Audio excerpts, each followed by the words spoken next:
There was nothing else at all in the whole world but football.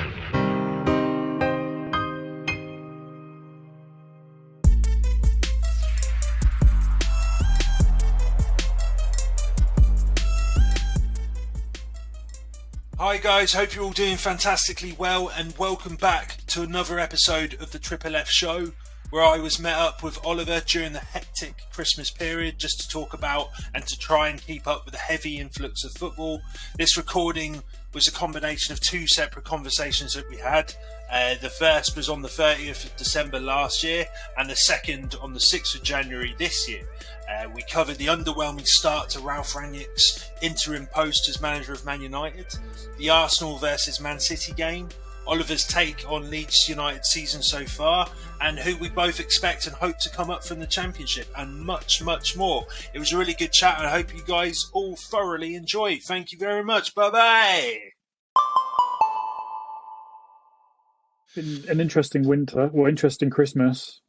I mean, Man City looking pretty comfortable. I mean, they only got a 1-0 win against Brentford last night, but the bits that I saw of it, they looked reasonably comfortable. I know Brentford had quite a lot of players out, and Man City have seemed to have got by without injuries or any real COVID impact. It's quite amazing considering everybody else seems to have taken a hit. Yeah, maybe it's to do with their incredible facilities that they've got, and also I imagine they must have. Have they got no injuries at all? Then they've just come out completely unscathed. I'm sure if they've got none, but they don't seem to have been affected. Like everybody else has literally got a list of like 5 to 10 players that are out at the moment. They've got such depth in their squad, there, haven't they? They can. I mean, they've almost got two first 11s in a sense. That is also true. But they seem to have had. I think they've been really disciplined with COVID because they've been on such a roll as well. They don't want to risk getting it to disrupt them, and I think whatever they've been doing has been keeping their players away from it. Because they're one of the only teams that have played them, and is it Palace, I think, and I'm sure there are some others that have not all the teams have played a couple of games over Christmas. Leicester have. I think majority of teams have had at least one game called off. Yeah, I mean it's City's to lose. It's looking like at the moment. Yeah. Well, hopefully my team's going to be a little bit of a banana skin for them on this Saturday, and we've somewhat got a bit of an advantage. This might just be typical foolish Arsenal confidence, thinking that we can get something out of this game. But the fact that they've played Wednesday and that Arsenal have had a whole week, we've been quite lucky in that regard because the game on Tuesday was called off. Well, but lost your manager for the match. We have, but we've got the man with the AirPods, Albert Stauffenberg. He's going to be jumping in, so I'm looking forward to it. I think, I don't think it matters too much if the manager's there or not. I just think that the confidence that we're on at the moment, we're absolutely flying. So, I'm pretty confident about it. Started off December with those 2 defeats to Man United and Everton. That was quite a late defeat against Everton as well, if I'm remembering.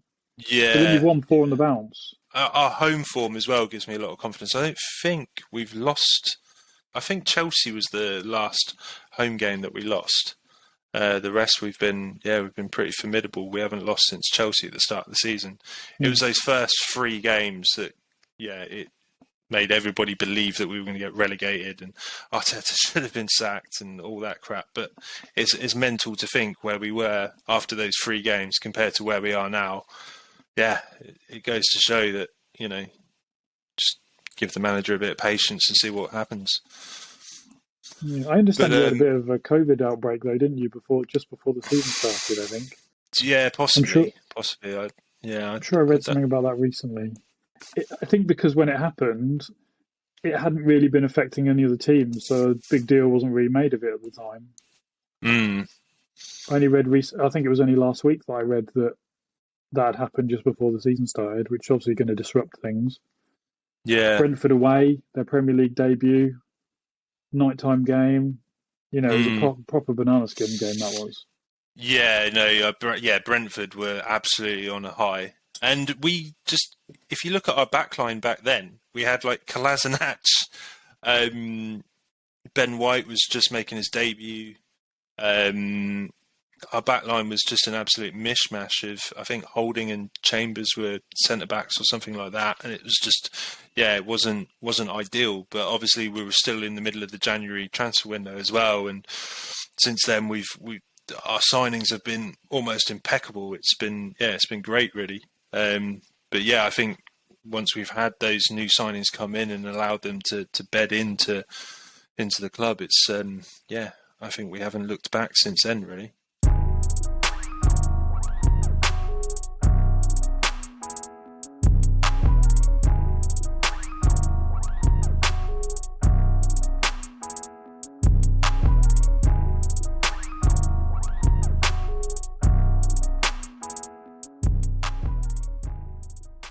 Funny as well. I was thinking the last time we had a chat, we were talking about Ollie Solskjaer and how on earth he's managing to survive the storm, and he obviously didn't survive the storm. And now Mr. Ralf Rangnick is in there.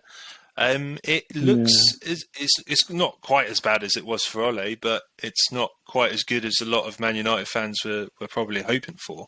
It's looking as if. Yeah, this man with his 4-2-2-2 formations and him being the sort of godfather of the gegenpress is this really what Man United needed? I don't think the manager is essentially the issue. I think what the issue is, which everybody's been talking about for years and years, is the board and the recruitment. That's what the real problem is.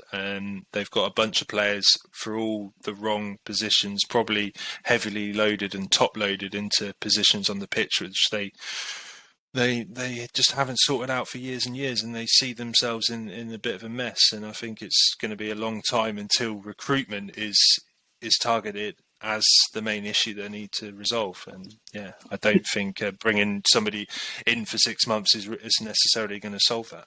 No, it's weird though, because they're talking about Rangnick having some sort of role after the end of the season that's not as the manager.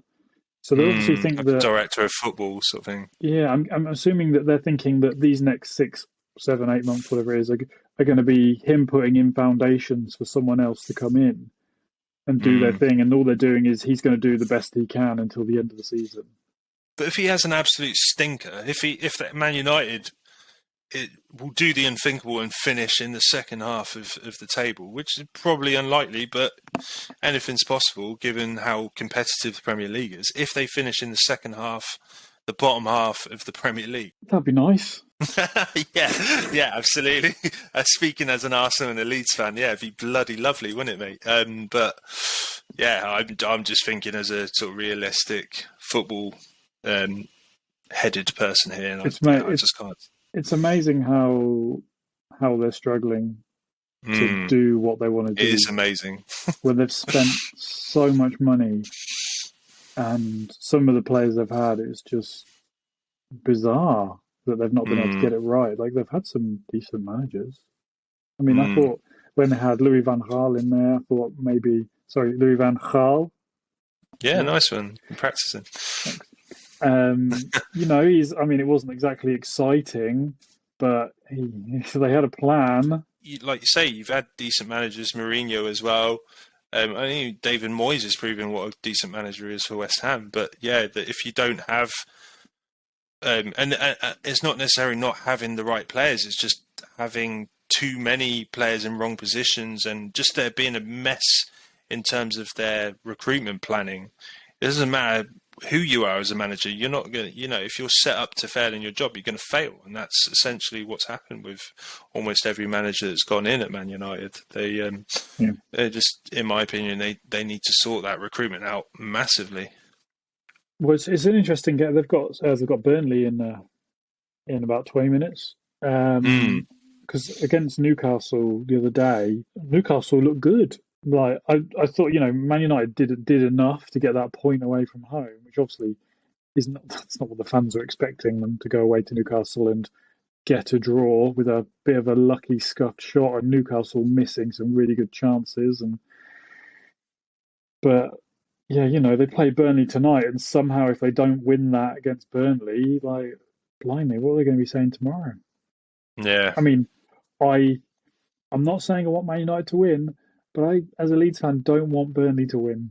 Well, yeah, obviously, you're in a relegation fight. Is that the reason why, or is it geographically thinking? Just makes me feel more comfortable about Leeds' position. Burnley have got like three. Well, after tonight they'll have 2 games in hand, but they've got 3 games in hand, and they're not that far behind us. I mean, they've only won 1 game so far this season, so I'm not convinced they're going to win all 3 of those games. And we're playing them in January the 2nd, so that's quite a big match. And it's just direct rivals for you at the moment. What's the terrible? Because I think we had a chat on WhatsApp roughly about who we expected to get relegated. I looking back at it now, because I think I touted Aston Villa to go down. That's just absolutely mental. Actually thinking about it now, no, but they're on where such they a roll. were before Gerrard. They were in a precarious place. Yeah, he took them on quite a good run. And you look at they're only lower mid table now. Yeah, so it wasn't a bad shout. No, but they've done quite remarkable since then. Norwich are going down, and it looks very much like Watford probably as well. And then it's hopefully Newcastle or Burnley. There we go, easy. Yeah, it depends what Newcastle do. But are Newcastle going to do what almost everybody thinks they're going to do and smash cash on? Yeah, like sign these world-class players. I don't think so. I think you're going to see like somewhat faded superstars end up there, maybe the likes of Philippe Coutinho, those kind of players that are going to end up going there. I think they're the closest to the kind of level of superstar that you'll get going to Newcastle at the moment. But even then, would Philippe Coutinho want to go to Newcastle? Because if he thinks Barcelona is a sinking ship, my God, Newcastle is even more of a challenge, really. But at least the difference, I suppose, with Newcastle is the fact that they've got money. Yeah. Well, Newcastle's squad is pretty paper thin anyway, and the level of quality in there is even thinner. And the fact that Callum Wilson's now out for a couple of months, I don't know if Sam Maximan is actually injured or not. But he did go off early the other day, and that without those two, the only quality players they've got are ones they don't own at the moment. In theory, if they do buy more, so it's looking pretty precarious for them. Like they put in a good shift against Man United, but Man United were very poor. Did you see anything of Southampton Spurs the other day? What thing? It finished. So Southampton went 1-0 up, then Salisu gave away a penalty and got sent off, which was fair enough. It was 2 yellows. He did a third challenge that could have been a yellow, so that was fine. Spurs equalised, and then Harry Kane had a goal disallowed for offside, where it was one of those armpit offsides. Oh yeah. And then Fraser Forster in the Southampton goal dropped the ball, came off his own heel and went in, and the ref gave a free kick, and it was like he has got you out of jail with that decision. Were they comparing the Phil Foden offside decision to the Harry Kane one? Yeah. But, Harry Kane got away with an absolute nailed red. Good God. Which game was that? That Liverpool. was... It was a Liverpool game. Yeah. And then Robinson got sent off. You couldn't write. It was hilarious. Kane's was way worse. Yeah. Way worse. But, that was another thing I wanted to... Xhaka's challenge on Rafinha in the Leeds Arsenal game, I would have sent him off for that. He didn't even get a yellow. Couldn't believe it. Yeah, I can see those reds would definitely be given. But, it's a dark yellow, shall we say. He didn't even get a yellow.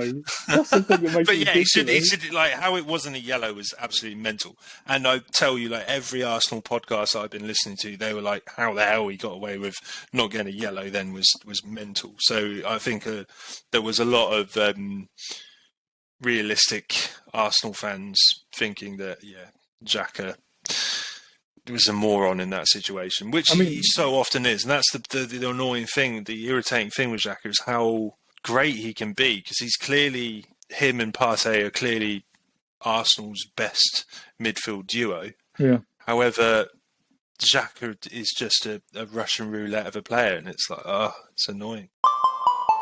If you like football films, then come check out the Triple F Cinema, where I'm joined by guests, sometimes football fans, sometimes not, to review a specific football film.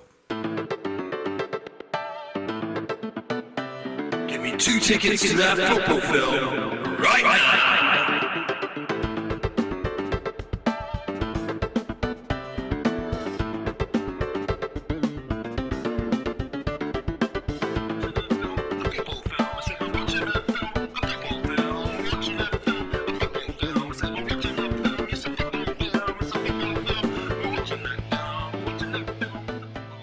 Shall we talk about the Premier League action so far? I mean, it's hard to kind of decipher what's been happening in the Premier League, especially the last couple of weeks. There's been so much.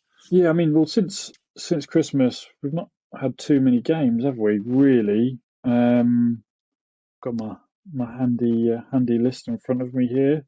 I think the last one that we haven't really covered was Man United beating Burnley, because that was on the day we last spoke.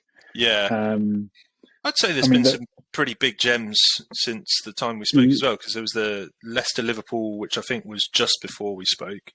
Yeah, it was. Yeah. Arsenal-City, which I'm still in tears about to this day. Chelsea. Should we talk about that? Yeah, let's go for it, yeah. I mean, let's not talk about it for 15 minutes, but... No. Right, so from my point of view, as a non-Arsenal, non-Man City fan... As a neutral, yeah. Arsenal just threw it away. They lost their heads. Like, why? It was Gabriel was sent off, wasn't it? Yeah, but... And Martinelli missed an open goal. I mean, you couldn't have two worse things happening in the space of about 60 seconds. Yeah, but having sort of seen that on inspection, I was fuming at Martinelli.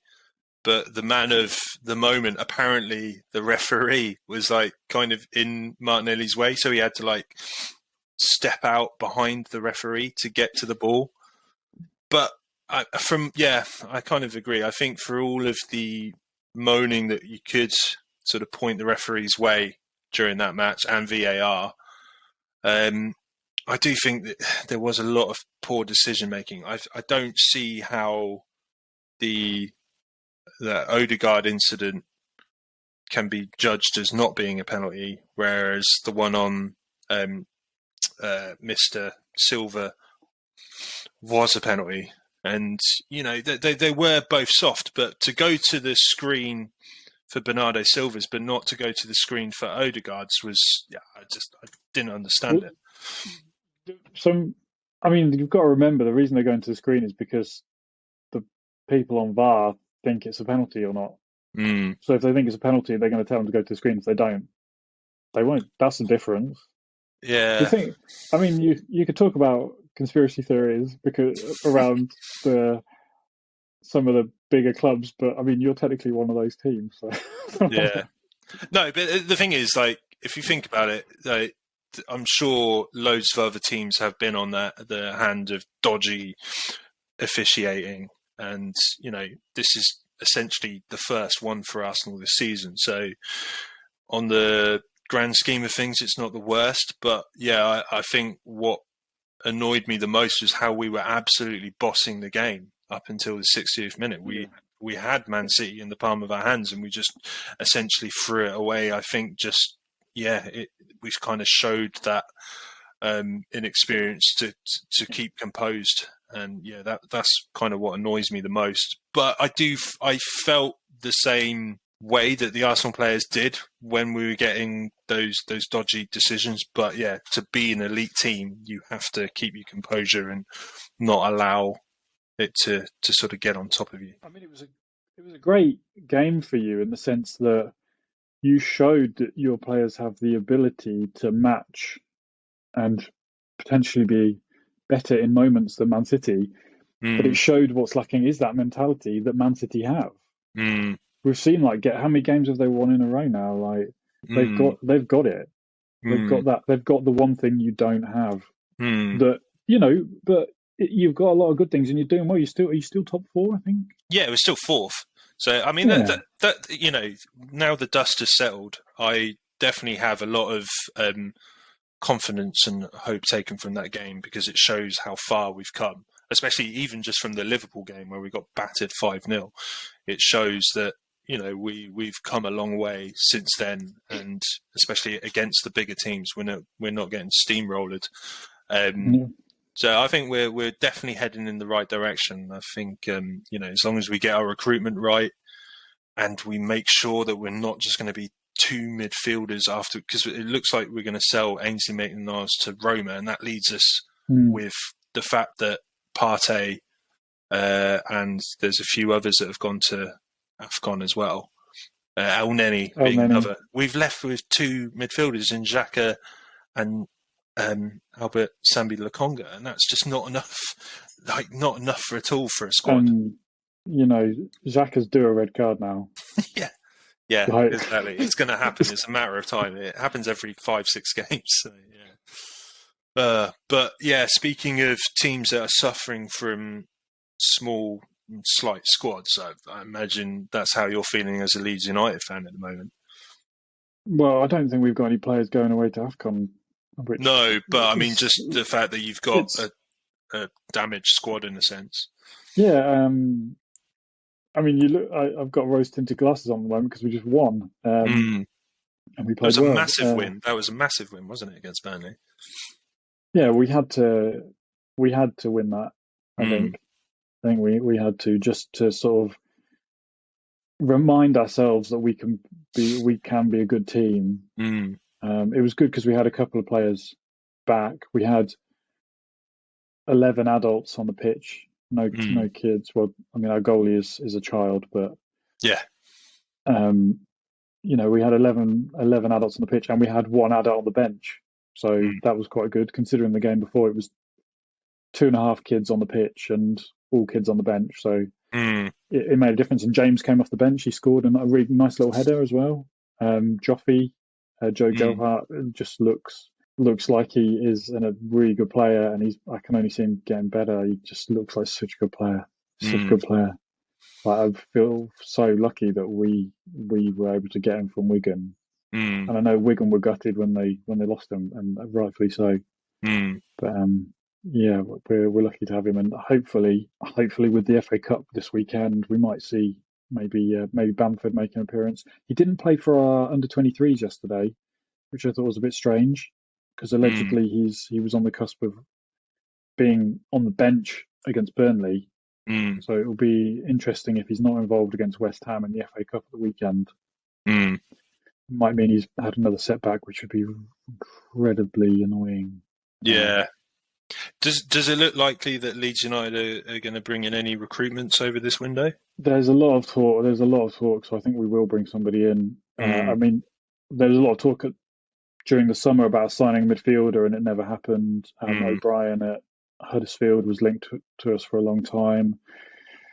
He's being linked again, along with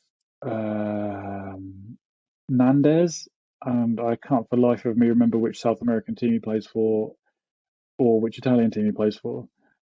Sorry, which nationality he is, or which. I think he's Argentinian, because I think Arsenal were actually linked with him at one point. Is it Calgary? No, it's Cagliari? he's Uruguayan. Nahitan Nandez. Do you Yeah, that's who. Yeah, he's a lot younger than I thought he was as well. 26. Because I think he plays as a bit of a utility player. Like, sometimes he plays on the right, and sometimes he plays down the middle, which is the sort of player that would suit us. Yeah, it suits us. But yeah, you're right. He's currently at Cagliari. Yeah, I don't know how you actually pronounce that. That's pretty bad. Yeah, I've heard presenters pronouncing it Cagliari, like the G is silent. Yeah. But anyway, that was good. You sounded like you knew what you were talking about. Sounded. I don't know if there's some sort of question marks around mentality or something. I don't. I've seen a few comments, but I don't really know much about him. But I think there is. We seem to get linked to forwards. We have done for like the last 2 years, but I'd be surprised if we signed a striker with Gelhardt coming through and Bamford eventually coming back and Rodrigo, wherever he is at the moment. Yeah. What's going on with Rodrigo at the moment? It was some sort of weird injury that Bielsa had never seen before, which we've had like 4 of this season. Yeah. It's a bit worrying. Is Rodrigo an out-and-out striker? What's the sort of... Well, I thought that was why we were sort of signing him as a striker who could drop a bit deeper if we needed him to, and run around a lot. But we've used him more as a number 10 than up front. although saying that, he finished last season playing up front a lot, and he got like 5 goals in 5 games or something, I think it was. And he looked really good, like really sharp in front of goal, really good finishing. But he hasn't played enough this year to make too big a comment on him, I don't think. No. I feel like up until this point, it's hard to pass a lot of judgment on how we've played, because the team I don't think we've picked the same team twice. I don't think we've picked the same back four twice. I don't even know if we picked the same midfield twice. So it's it's been massively chop and change, which must make it difficult.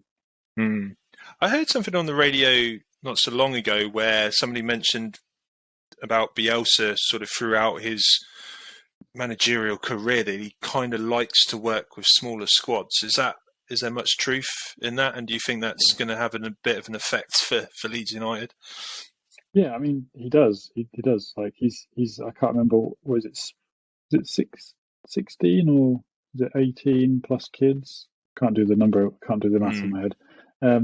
Yeah, it's like a set number of first team players with space on the bench for a couple of kids. And then the idea is, if any of those are out, you just bring in another child, which is exactly what we've been doing. Right. It's just the problem is none of those changes have happened through choice. That's the problem. And he's even been saying in his interviews that, you know, he doesn't want to change his approach. But it sounds like we are definitely going to bring in at least an extra one, if not 2 bodies.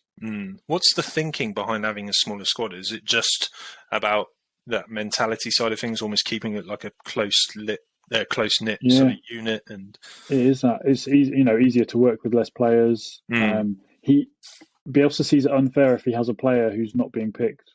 He's like, why would a player want to come here and not play? It's not fair on them. You know, they're a footballer, they want to play football, so they should be somewhere they can play football. And in theory, if there are no injuries, then you could play the same team every week. And his thinking is, if the player's not playing well enough, it's my fault. It's not their fault. It's my job to turn it around. I'm not going. Why would I drop them? If they're not doing it right, it's because I'm not telling them to do it right. Yeah, it's all about his, putting pressure on himself and taking responsibility himself. Yeah, but at the same time, in the Premier League, with the amount of games that are coming so thick and fast, I think it's less of what Bielsa thinks is the right sort of holistic approach, and it's you kind of look at it a bit more realistically, haven't you? You say that, but remember we were in the Championship with him as manager for 2 years with the same size squad and playing 46 games. Yeah, that's true. There was even an interview. I can't remember now if it was with Liam Cooper or Stuart Dallas, and one of them said, "We're actually quite looking forward to December because it feels like there's a lot of games, and it feels like we'll be able to get into a rhythm, which we were used to doing in the Championship, whereas it's a lot more broken up in the Premier League." And I felt like it, especially this season, it wasn't helping. I think the injuries probably was the thing that was making it worse. But yeah, that's the thing. Did you have the amount of injuries that you had in the Championship? No way. No, we had 10 players out, not including COVID. Well, therein is the issue that you have with having a smaller squad, then, isn't it? Like, as soon as injuries come into play, then that's where you're going to sort of tread into hot water, really. Well, we've got 4 first team centre backs and like a youth, an under 23 who's played this season as well. Aren't you having to play Luke Ayling at centre back this season as well? Yeah, he's played a lot. Yeah, the way the formation. The way the team shape changes, he drops in sometimes, and then like Dallas or somebody pushes out wide right. But he has actually played as a centre back a few games. He's done it before. I think he actually, when he was at Arsenal, he may have even played at centre back for a bit. Yeah, I can't remember his position moved around a bit when he went to Yeovil and Bristol City. But he has played centre back, which is, I think he played centre back against Chelsea. And he played well there. It's obviously not quite his natural position as being on the right flank. Like, he's great getting forward and overlapping, and we miss him, I think, when he's not out wide on the right, to be honest. But we've got two fit centre backs now, so Ayling can play on the right. It's great. Llorente and Koch.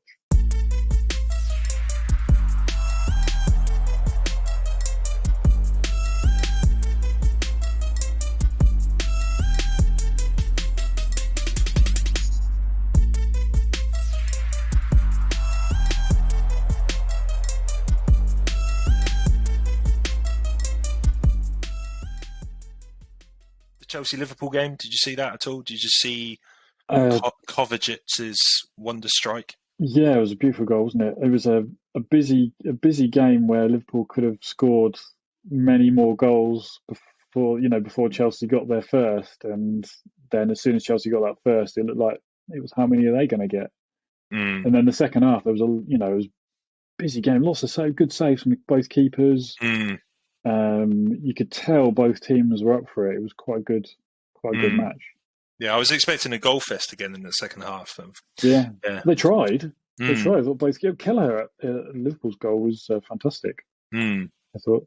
Yeah, he's standing in quite well for Alisson. I'm not sure how long Alisson's going to be out for, but no, I don't know.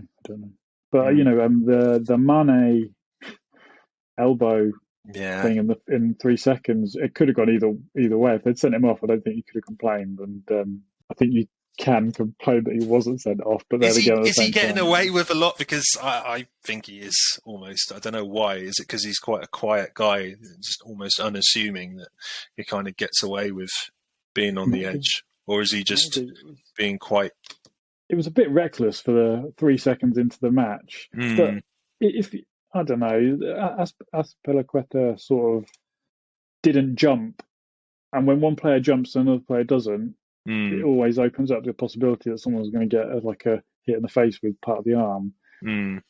I'd like to think that he didn't just run up and forearm him. Yeah. No. And in fact, there was a similar-ish moment in the Carabao Cup game last night between Spurs and Chelsea. I think it was. I can't remember which Chelsea player it was, but they caught. I think it was Harry Kane in the head with a similar sort of jump thing. And I don't think the Chelsea player was being asked to be sent off. Yeah, I mean, speaking of the Carabao Cup, it was quite disappointing to hear that the Liverpool Arsenal game has been cancelled tonight. I was quite looking forward to that, especially with Mane, Salah being out. I thought we had quite a good chance, but the strange thing is now that you could argue that we've been handed the advantage, because now the first leg will be played at Anfield, and then we'll get the home tie for the second leg. Yeah, but we'll see. We've got players. Yeah, that's what I'm hoping as well. I'm glad that it's only been sort of postponed till next week and the following week, because if it had been postponed to like another month or something, then that would have allowed Liverpool to get all their players back. But I think now's the best time to strike whilst the iron's hot. Going back to the Premier League games, West Ham Palace was good as well, 3-2. Yeah, I'm not going to lie. So I had it on, and there wasn't too long left, and West Ham were still 3-0 up. Palace were trying. Palace hit the post or something like 3 times in the first half. I think it was. West Ham got pretty complacent there, didn't they? They just thought, put the handbrake on. I was making a cup of tea, and I came in and it was 3-1. And I was like, okay. Left the room, came back in, it was 3-2, and I was like, why do I keep missing the goals? And then there was who was it? Yeah, it was like an overhead kick, wasn't it? Yeah, I wrote it down. Mateta. Yeah. Overhead. And it was like the last second of the game, and it just went wide. You were like, if there's any team not to do that with, is Crystal Palace, because they're doing really well this season. I'm so surprised that Vieira's got them playing as well as they are. Where are they in the table? Let's have a quick look. I think they're upper bottom half, or lower mid-table, if you will. I think. It's still reasonably tight around the middle. Yeah, 11th. So they're doing pretty well, and they've had a few good results this year, haven't they? That was around that. Speaking of good goals again, that Lanzini goal, his second one. That was just. He only scores buttes, doesn't he? That guy. I think I watched it back about 5 times and tried to find all the different angles, because it's just like I couldn't. First of all, I couldn't understand what he'd done. No, the ball sort of floated and then flew off the bar. That was beautiful. Had that been Salah, I think we'd be talking about it for the next 6 weeks. But But Lanzini, if you look at his goal sort of highlights, the guy's phenomenal. He doesn't score a lot, but he scores bloody good goals. Yeah, I did see a rumor a couple of weeks ago saying that Leeds were going to put in a bid, but I think that was just some sort of wind-up transfer gossip website. Yeah, I don't see why he'd want to leave West Ham right now. They're absolutely flying, and I imagine everything on the camp is pretty rosy for him right now. So I don't think anybody's going to want to. He looks confident. He looks happy while he's playing. Definitely. Speaking of a team that doesn't look confident, Man United, that Wolves game, what is going on? I think this is going to take up a bit of discussion, but it's quite amusing because everyone thought, Rangnick's coming in, he's going to sort of shape up all these players. But for me, what I think has been obvious for a while isn't the manager isn't the issue.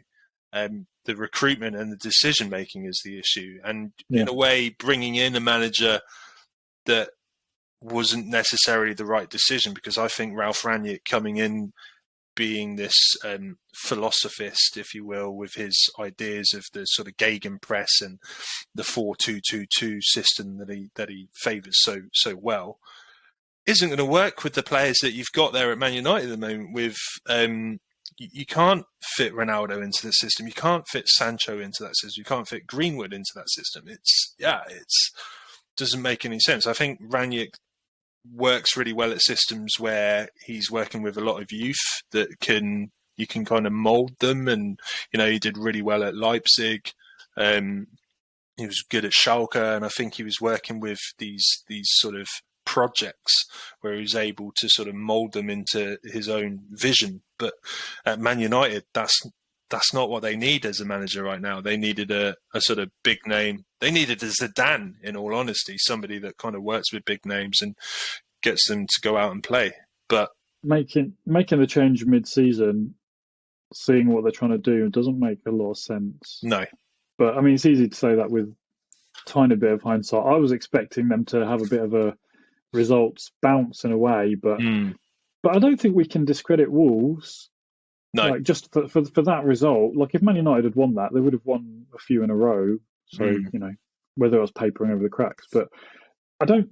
Whenever I've seen Wolves this season, they don't look great, but they still keep getting the results. So they're doing something right there that I'm not seeing. But stopping the opposition from scoring goals, I guess. But I found it a very satisfying result. Me too. And it's interesting. It's interesting. It's going to be really interesting to see if Man United make signings this transfer window, and who they sign if they do, because they've got a massive squad, with multiple players for multiple positions. So if Rangnick's saying these are the wrong players, then it'd be really interesting. You're saying there about a lot of the players aren't fitting into this system. If they're going to buy into this way of playing, are they going to ship out a lot of players? Like, is Greenwood going to go? Like, I mean, I'd be surprised if Greenwood went, but obviously, it's interesting. It's an interesting time to be looking at them from the outside. Yeah, definitely. Yeah, I think from a neutral's perspective, it's pretty funny. But I mean, I'd be super happy if they lost every game now between now and the end of the season. 10-0, something like that. But I think it's interesting because there was an article that came out, which was actually on Sky Sports, saying how a few of the Man United players are not really on board with Rangnick's project and not really agreeing with his ideals, which is strange because how is that, like, I'm not entirely sure how that's going to be leaked, because which players are actually going to say that. However, you get players like Paul Pogba and so on that are more than happy to share that information. So, it's interesting. But it kind of, from how they're performing, I know they got a win against Burnley just before the Wolves game, but their performances have left a hell of a lot to be desired. And I think, if it is true that the players aren't necessarily fully on board, it kind of makes sense if you look at the performances that they're putting out at the moment. Do you think it could just be them getting up to speed still? Like the players still adjusting to a new type of training and playing and whatever it is? Yeah, it could be. But are those players really do they want to get on board with that style of training? Because it comes back to that age side of things as well. When you've got Ronaldo that's won everything there is, and you've got like players like Sancho and they've got a hell of a lot left in their career to go. Paul Pogba, these kind of players, are they really going to want to do what Ralf Rangnick's asking them to do? Are they going to want to press and run into the ground? I don't know. I don't get the feeling as it doesn't sound like the sort of football that people would go to Man United for. No. You imagine they'd want swift attacking play. Yeah. Which essentially they could get if they all were on the same page. But yeah, I don't know. I just think there's a lot of mishmashing there, and it's not all of them are singing from the same hymn sheet. Yeah, well, the way that everyone was talking about Rangnick when he took over, it sounded like he might have been the man to go in and kind of align the philosophy, stupid word, to align the way things were going, like give them some sort of focus that everyone could get behind. But I mean, it doesn't seem to have happened yet. But you never know. Maybe give them a couple of weeks. Like remember when they signed Bruno Fernandes a couple of years ago? And that was in January, I think, wasn't it? And they weren't doing amazingly, and he came in and won 1 million penalties and scored a few free kicks and got 50 assists, whatever it was, and completely turned their second half of their season around. So maybe they'll do the same again. Yeah, I don't know who they bring in, but that sort of transformational signing doesn't happen all the time. So I think they kind of lucked out a little bit there. I don't necessarily think they're going to do that again. I don't know what they changed with him, because was it literally signing Ronaldo broke Bruno Fernandes?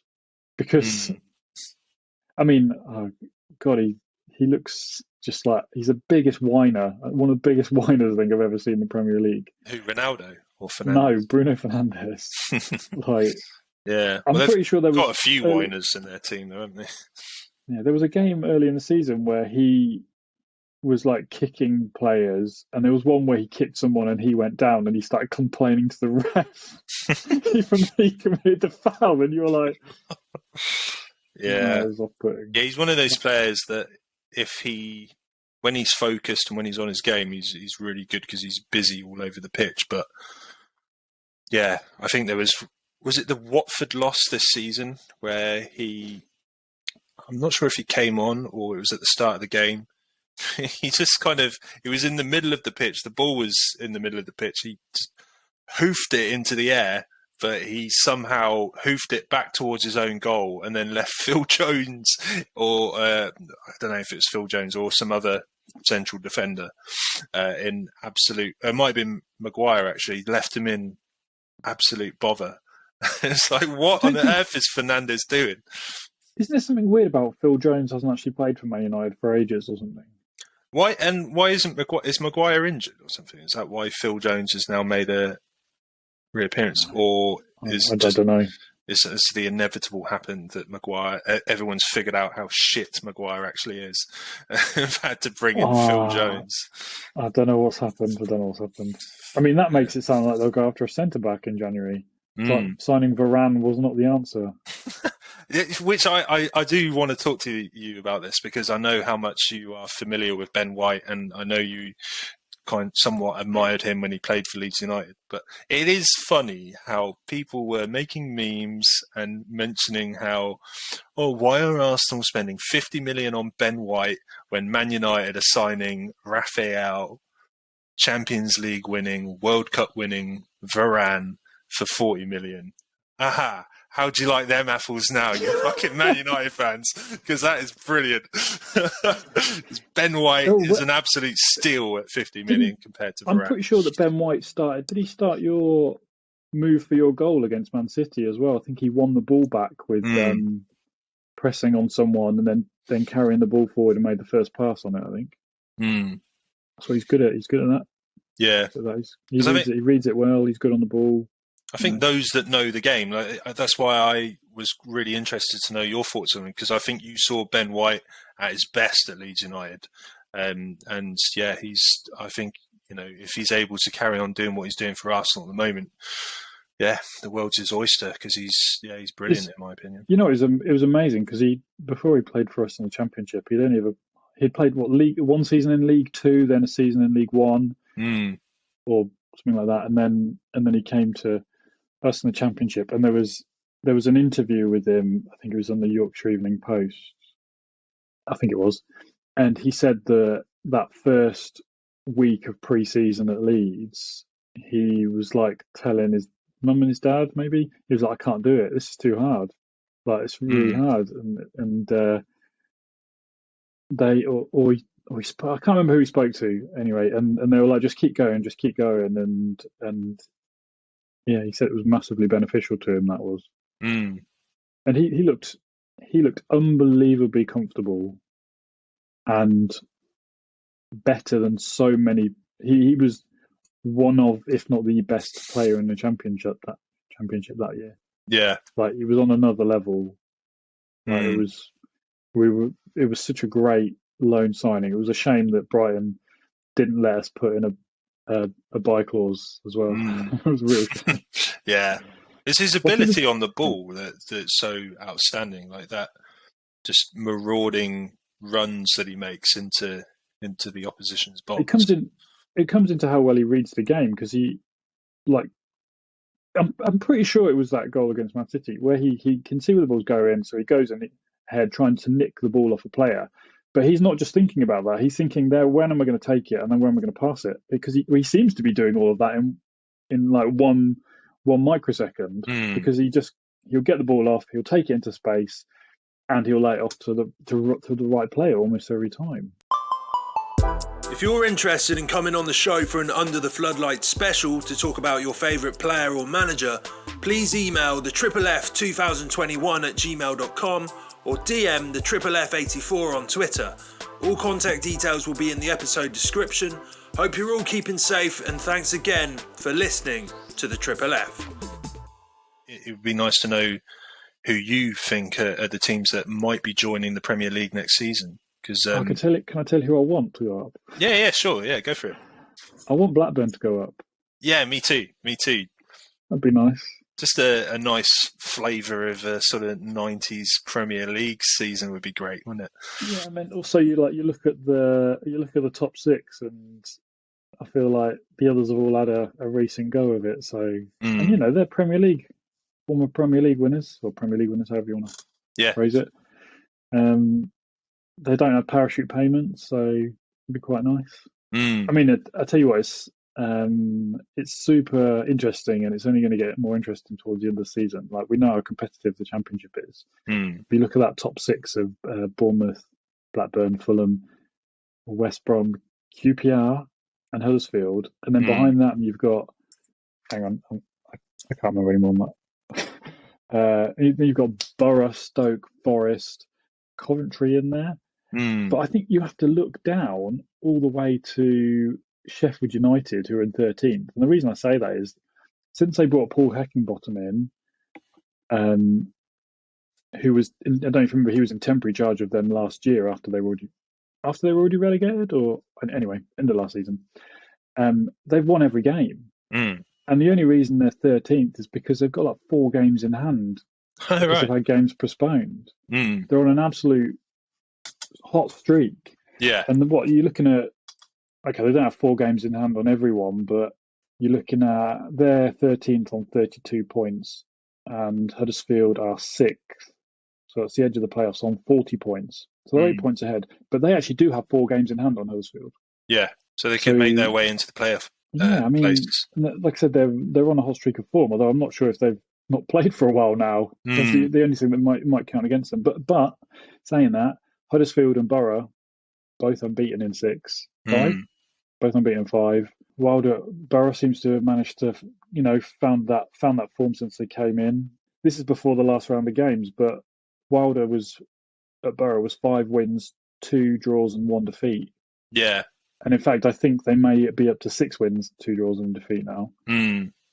So that's super, super interesting. And actually, to touch on Sheffield United, one of those games that Paul Heckingbottom has presided over was beating Fulham away. Now, Fulham are in a bit of a terrible run of form. They've not won for weeks now. Yeah, I've seen that, yeah. Which is good for everyone else. Yeah, the last 5 is a loss and 4 draws. Yeah, but I mean, they've only lost 4 games up until this point, which is pretty good.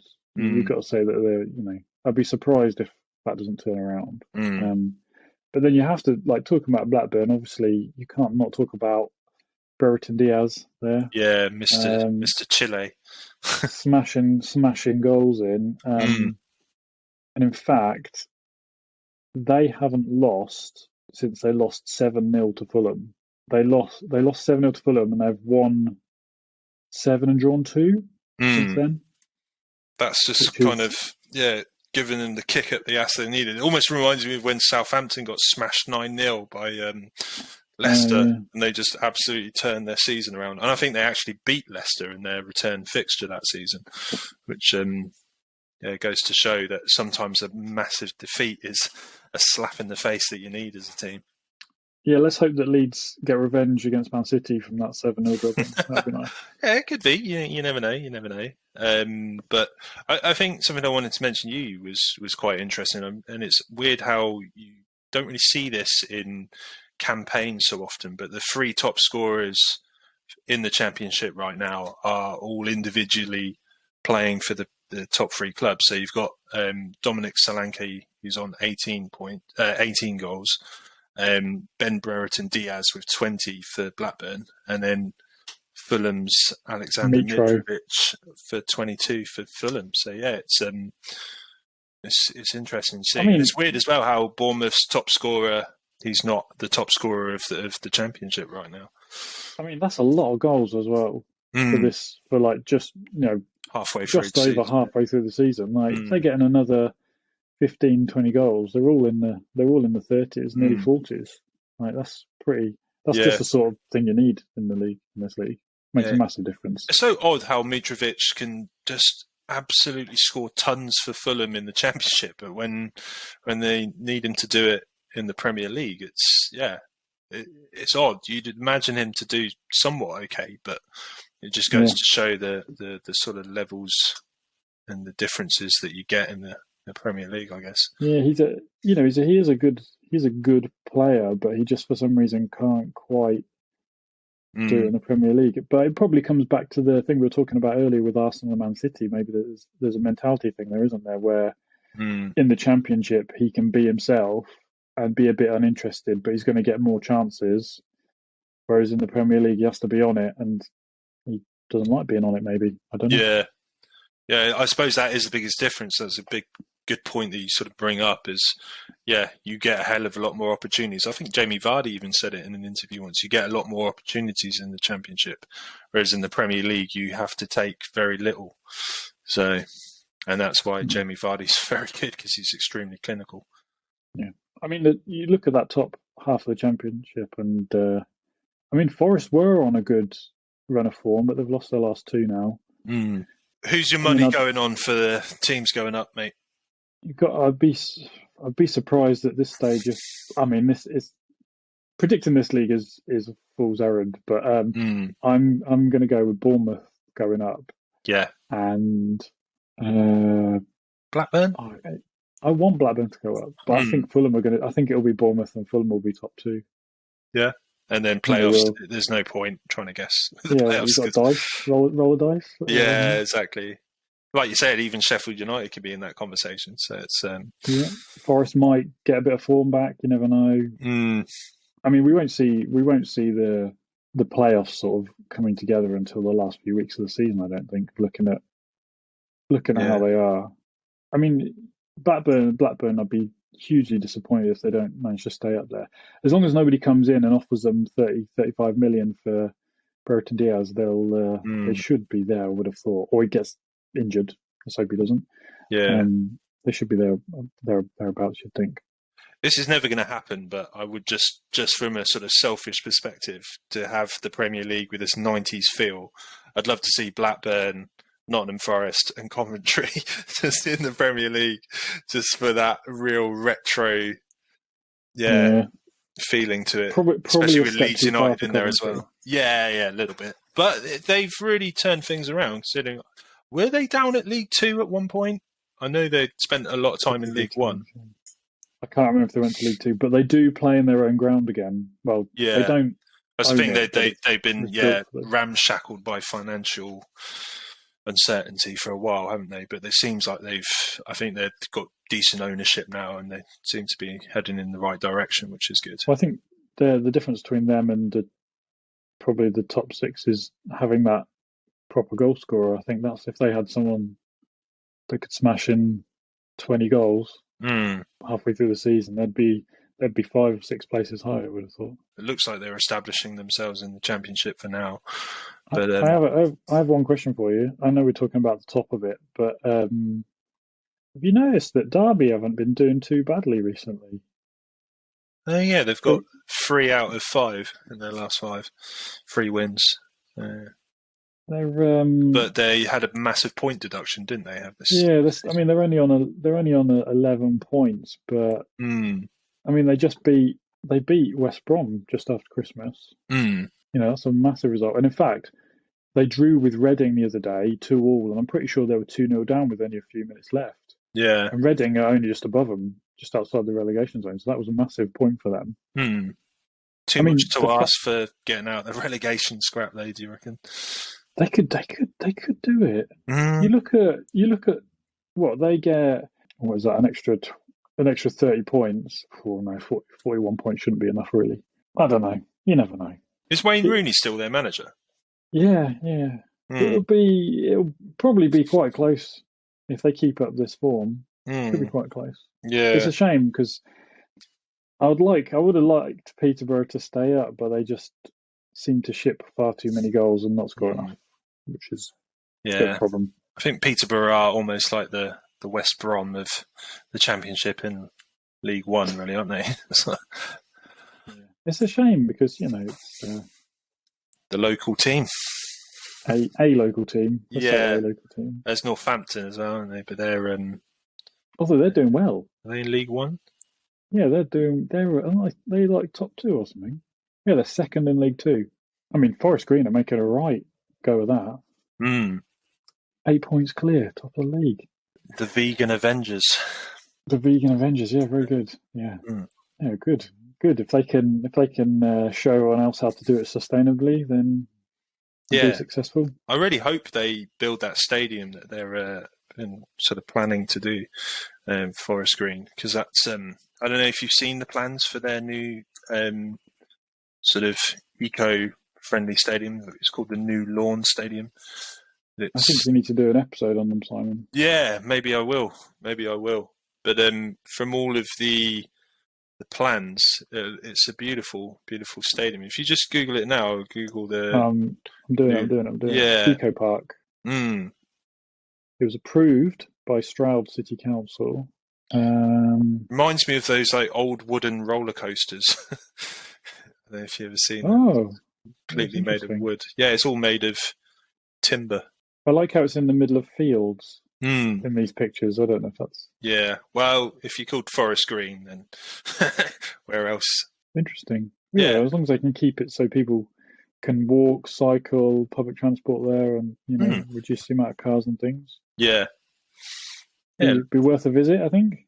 Yeah, definitely.